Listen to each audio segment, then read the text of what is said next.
Hi guys! Murakaza neza nshuti zanjye kuri Agape Hub. Hari abantu bakunda kumbaza ngo kwera iki nayise Agape Hub. Iyo ndi kuyivuga mvuga Agape Hub, naba ari kubona izina rya channel kuri YouTube ukabona ngo Agape Hub 250. Impamvu yabyo reka nyibasobanurire. 250 bavu nahishizeho nuko iyo ukanze Agape Hub gusa hari igihe ubona andi macano y'abashinwa y'abakiki bitari no mu cyongereza akabona za Agape Hub nyinshi, ariko karaga 250 nongeyeho nubwo ntashaka kukongeraho, nakongeyeho kugira ngo abantu bazabe babona yuko bazabagiye bajya kuri channel yanjye utubona nyine ko ari Agape Hub, uyibone mu buryo bukoroheye wa searchinze. Niyo mpamvu nta yindi, ariko channel yanjye nkunda kuyita Agape Hub kuko niryo zina ryayo. Ikindi cya kabiri nshaka kubabwira, hari abantu bamereye nayo banyandikira kuri WhatsApp, ndabibabwiye kandi sinzongera kwisubiramo.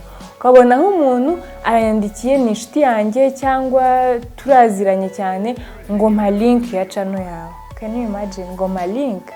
Ni ukunyereka yuko ntabwo ugeze usubscribinga, nta subscribe ibintu byo kunyaka ama link rwose nta muntu nzongera guha link. Zampa link umuntu nzi neza ko channel yanjye ari ubwa mbere yumvishe, ariko abantu rwose bahora babona ngaho WhatsApp, ngaho Instagram na postinze na reka agakomeza nsaba link kandi arimo kuyibona. Rwose mugerageze link, muzajye mujya kuri channel yanjye ahubwo mugende muzisharinga kugira ngo abarige muhora muzisaba link yabaye link. Ako karagaciyemo. Rero guys, uyu munsi ngiye kubabwira topic nabahitiyemo, ni topic nziza cyane ku bagabo. Muri iyi minsi ndi kwibanda ku bagabo, ku basore, kubera yuko banyeretse ko bakomeza gucomplaininga ngo kubera iki ntajya mbibuka, ngo kubera iki ntajya shyiraho ibintu ngo bibareba, ngo kubera iki kandi ngo nabo ari channel yabo, nabo ari abasubscribers banjye. Rero ngiye kubashiriraho namwe, ngiye kubitaho cyane muri iyi minsi, ngiye kujya ngerageza kureba ibintu mwakunda, ibintu muhora mutekereza, ibintu muhora mwibaza. Rero ntabatindiye, nabahitiyemo ibintu wakorera umufasha wawe, your wife, your girlfriend, umukunzi wawe mukundana, umukobwa cyangwa na mushiki wawe wabimukorera, cyangwa n'umuntu wese w'akamaro mu buzima bwawe ushobora kumukorera ibi bintu. Ni impano wamuha, gifts cyangwa kado, impano wagenera umukunzi wawe, umugore wawe, umuntu ari we wese mu buzima bwawe w'igitsina gore uha agaciro kandi ukunda, ushaka gushimisha. Ikindi kintu nabibutsa, ndashaka kubibutsa yuko abantu bazi yuko gutanga kado ari ikintu ukora kuri birthday y'umuntu, anniversaire y'umuntu, cyangwa umunsi w'amavuko w'umuntu, Saint Valentin, habaye nyine ibintu bikomeye, ntabwo buri gihe ugomba guha umuntu impano kuri anniversaire. Hari uburyo ushobora guha umuntu impano nta cyabaye, ibyo bintu birashimisha. Uzi kubona ntiwakoze anniversaire, ngiye ku giti cyanjye biranshimisha, nta kintu na kimwe nakoze, nkabona umuntu anzaniye gift arayimpaye, birashimisha. Noneho umugore wawe cyangwa girlfriend wawe nukuri bizaba bimushimisha.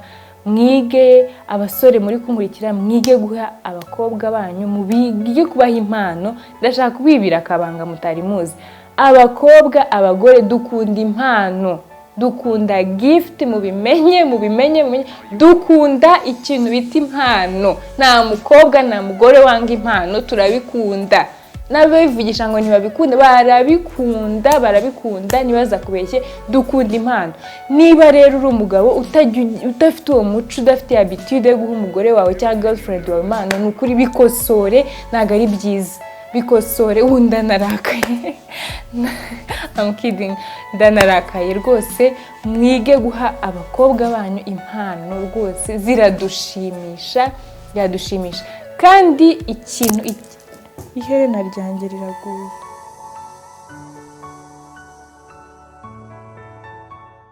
Risubiyemo naringize ngo riracitse. Twakomeje. Ikintu rero nabibutsa guys, icyitonderwa, ntabwo gift ari paka uha umuntu ibintu birenze ubushobozi bwawe cyangwa ibintu bihenze cyane udafitiye ubushobozi, niba kugira ngo ushimishe umuntu ntabwo ari ngombwa ngo biguhende cyane. Hari nk'abantu, abagabo cyangwa iki, avuga ngo ngiye ngo umugore wanjye ngo ntabwo namuha ikintu, ngo ntabwo nagenda ngo mugurire shokora, ngo ntabwo nagenda ngo mugurire akantu kamake kari cheap, ngo ntegereje igihe nzabonera amafaranga menshi, ngo ntegereje igihe nzagirira ibintu bikomeye kugira ngo muhe impano. Uribeshya cyane. Ubu se upfuye cyangwa utamuhaye impano ngo upfuye utabaye billionaire nk'uko ubitekereza ngo uzamuha imodoka, ngo uzamuha Range Rover, ngo uzamuha ibiki, oya.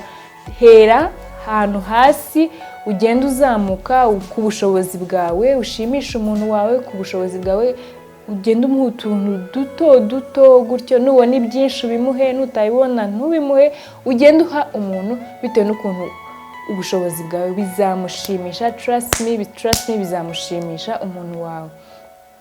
Rero ikintu cya mbere wahereza umukunzi wawe, umugore wawe, umukobwa mukundana cyangwa wifuza ko mukundana, cyangwa mama wawe cyangwa mushiki wawe, umuntu igitsina gore cyose, umuntu wese uri mu buzima bwawe. Rero impano ya mbere nabahitiyemo uyu munsi ni ukuba wahereza umukunzi wawe ikintu gihumura, ikintu gihumura cyose. Hari abantu bakunda ibintu bihumura, hari abantu bakunda uhumura ku mibiri yabo, hari abantu wamuhitiramo ikintu gihumura. Hari parfum, ukareba parfum muri mu maparfum kunda, ukagerageza no kumuneka. Hari uburyo uri kuganira n'umuntu ukumva nka parfum kunda, ukayimugurira. Hari ama body sprays, hari ama candles, ama bougie agira umuhumuro mwiza, ukaba wamugurira set yazo, ayo ma bougie akaba yataka mu cyumba cye cyangwa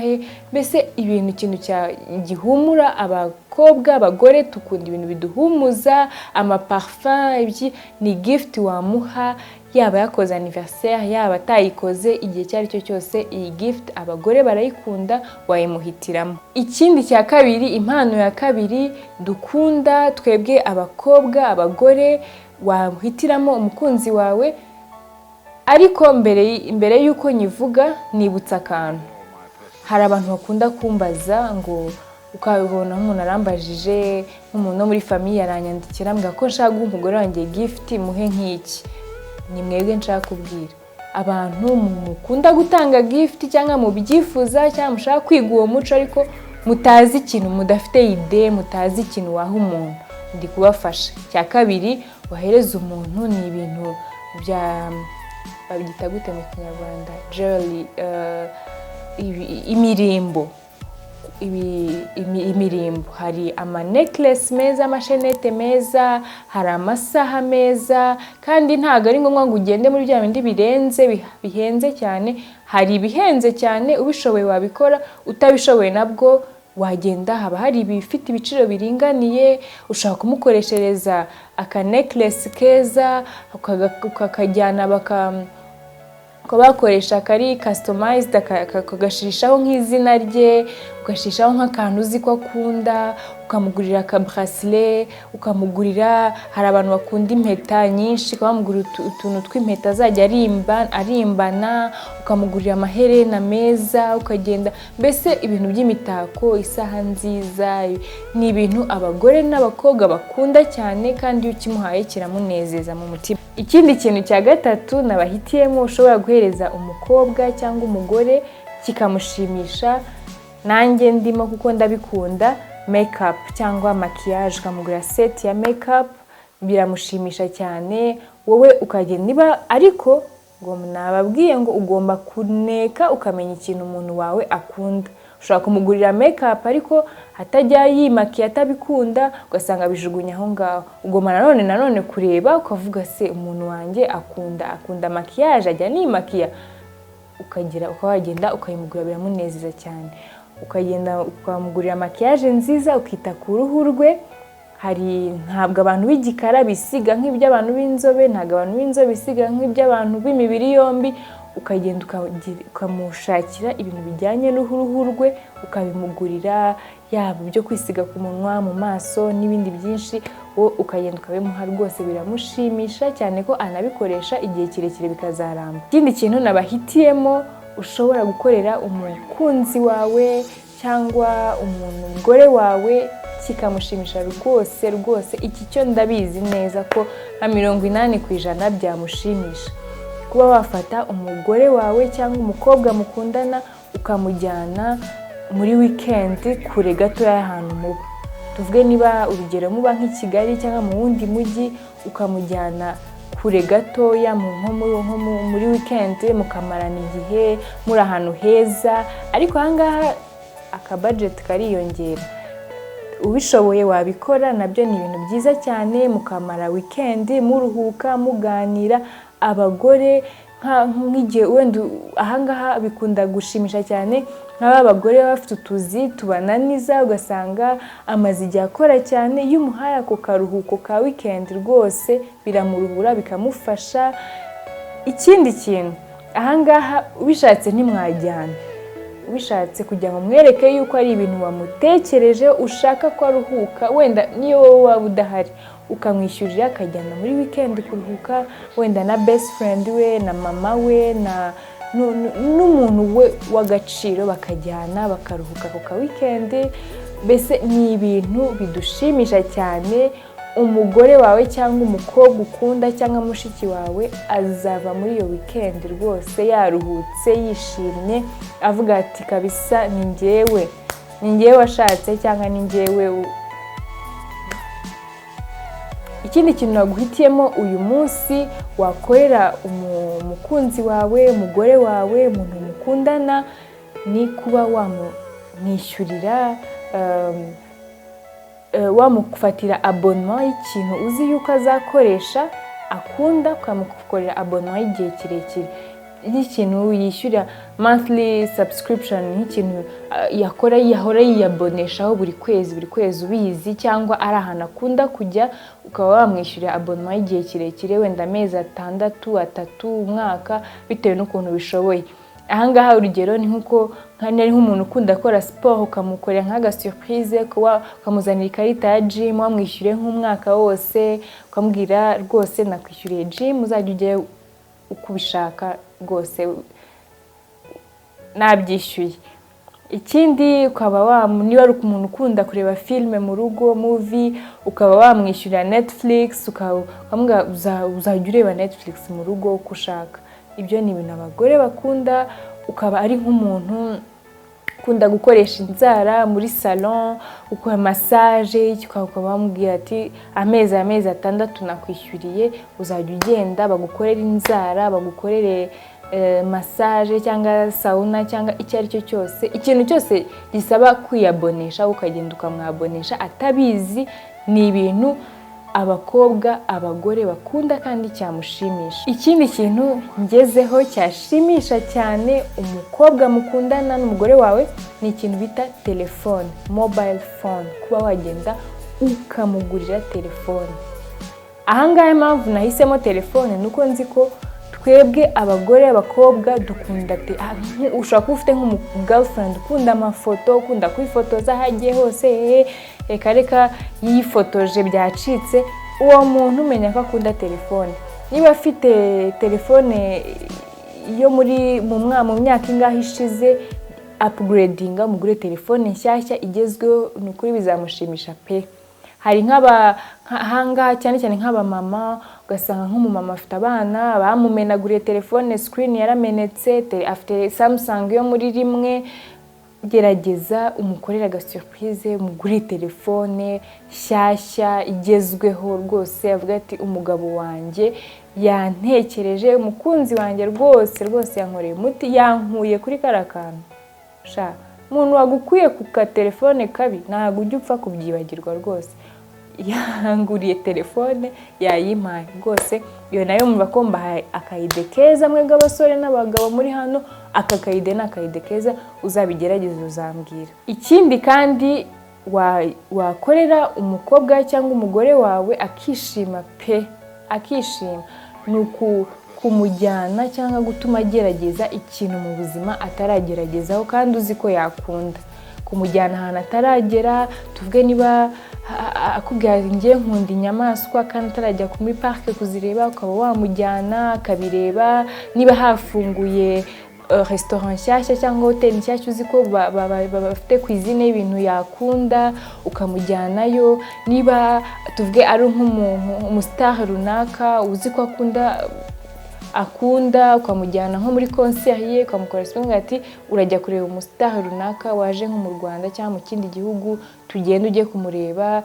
Ari ibintu bitandukanye, uzi ko hari imikino akunda gukina, hari ukamujyana mu kintu atarageragezaho. Ibi ni ibintu abantu dukunda. Hari abantu bakunda ibintu biteye ubwoba, ya maje ateye ubwoba yo mu kirere ya hehe, ukabimujyana kubigerageza ari ubwa mbere, akaba ari wowe muntu ubimwintroducingaho. Rwose abagore abankoreye akantu keza cyane. Gift ya nyuma rero guys, gift ya nyuma nshaka kubabwira, kandi abantu batazi ko ari nziza, munyumve neza. Gift ya nyuma ni amafaranga. Hari abantu batazi ko amafaranga ari impano. Amafaranga ni impano, ni impano ikomeye. Munsobanuze rero amafaranga. Umugore wawe iyo umuhaye amafaranga, hari igihe abantu batekereza ngo amafaranga ngo arahita yarya ngo bishire, ngo arahita yagira iki, ngo ngiye kumugurira ngo ikintu azamarana imyaka ingahe. Amafaranga ninde umuntu ababwiye yuko amafaranga umuntu ajya yibagirwa? Njya nibuka nk'abantu b'abatante, aba-oncle kera kwa kundi bazaga kubasura muri abana, akagufumbatisha nk'akajana. Ntago ibaze ko ntajya mbyibagirwa. Abantu bamuhaye amafaranga kera nkiri umwana 100, sinjya mbibagirwa. Ndabakunda kurusha n'abantu bagiye bampa amabombo. Rero guys, amafaranga ni ikintu waha umuntu uza, ariko nko kuba wakoze nka anniversaire gutya, ukajya kubona umuntu ashyize nko kuri konti yawe cyangwa kuri mobile money yawe, mobile money account yawe, umuntu akoshyiriyeho $500. Urayareba ukavuga wari ufite nk'akabazo, ukayareba ukavuga amafaranga, ukayakemurisha utubazo. Uwo muntu ntabwo ujya umwibagirwa, agahora mu mutima wawe. Uyu muntu cyangwa ufite ideni bagufasha akaba bari kukwishyuza gutyo, ukabona umuntu akoresha nk'amafaranga gutya ukishyura ideni, avuga uyu muntu yanyishyura ideni, ntabwo nzabyibagirwa. Ntabwo umuntu ajya yibagirwa gift y'amafaranga. Bibaho ukabona umuntu akoresha amafaranga mvuga hano, ufite amamiliyoni yohereza umuntu, ariko utanayafite nabwo, niyo byaba ari ibihumbi 10 by'amanyarwanda cyangwa ari amadolari 10 ukayaha umuntu, hari ukuntu bimukora ku mutima. Rero gift ya nyuma nibabwiye ni amafaranga. Ujye ugerageza umukunda, umugore wawe, umukobwa mukundana, sometimes umuhe n'amafaranga. Hari igihe utazi n'ikibazo afite cyo kuyakemuza, ariko wowe bikamufasha. Rero guys, izi nizo mpano nabahitiyemo wahereza umukunzi wawe, bikamushimisha cyane. Abantu bashyashya batarasubscribinga, subscribe, like, share, comment, ndazisubiza. Usharinga abashuti bawe, usharinga abantu bawe wifuza ko bumva ko iyi video yabafasha. Rero ndabakunda kandi ndabashimira ko mukomeje kunyereka ko namwe munkunda. Bye.